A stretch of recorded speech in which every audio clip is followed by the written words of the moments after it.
Mais ça passe pas chez nous les musulmans. Pour que ça passe, il faut absolument que le tuteur, il est scellé. C'est le tuteur qui scelle, comme on l'a dit. C'est lui qui a la clé du mariage.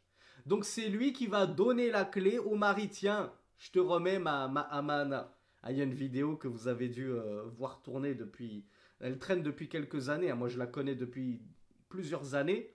Mais c'est récemment qu'elle a été remise au goût du jour où on voit un père qui lorsqu'il donne sa fille en mariage au futur marié, il lui dit, si tu ne l'aimes plus, si tu ne la désires plus, je t'en prie, ne lui fais pas de mal et rends-la moi.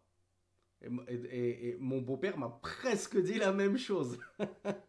Mon beau-père, subhanallah, à la gare, lorsque je m'en allais au Fajr, en plus, c'était juste après le Fajr, ou même pas, c'était après l'Aïcha, parce qu'on avait pris un train de nuit pour rentrer sur Paris. Eh ben, il m'avait dit Hadhi amana. En me parlant de sa fille, il m'avait dit je te confie une amana. C'est des mots qui sont très très forts quand on sait ce que c'est qu'une amana en islam.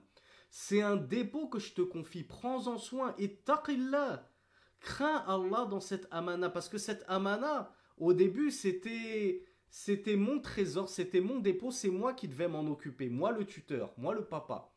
Maintenant, cette amana, je t'en donne la clé. Je te donne les clés de ce trésor. Maintenant, c'est toi qui vas devoir le gérer, c'est toi qui vas devoir en prendre soin, toi, le marié.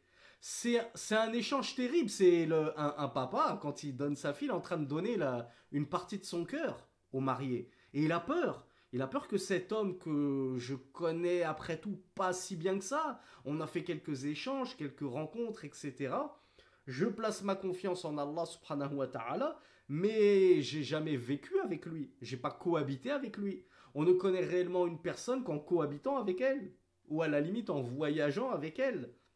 Mais comme ça, en ayant pris deux trois thés pendant une heure, généralement, il peut y avoir des mauvaises surprises. Si ce n'était la confiance qu'on place en Allah subhanahu wa ta'ala et on sait qu'il ne nous décevra pas. Mais tout ça pour vous dire, regardez à quel point la fille c'est une amana. Et lorsque le père il confie cette amana au marié, c'est une lourde responsabilité qu'il est en train de lui transmettre et de lui léguer.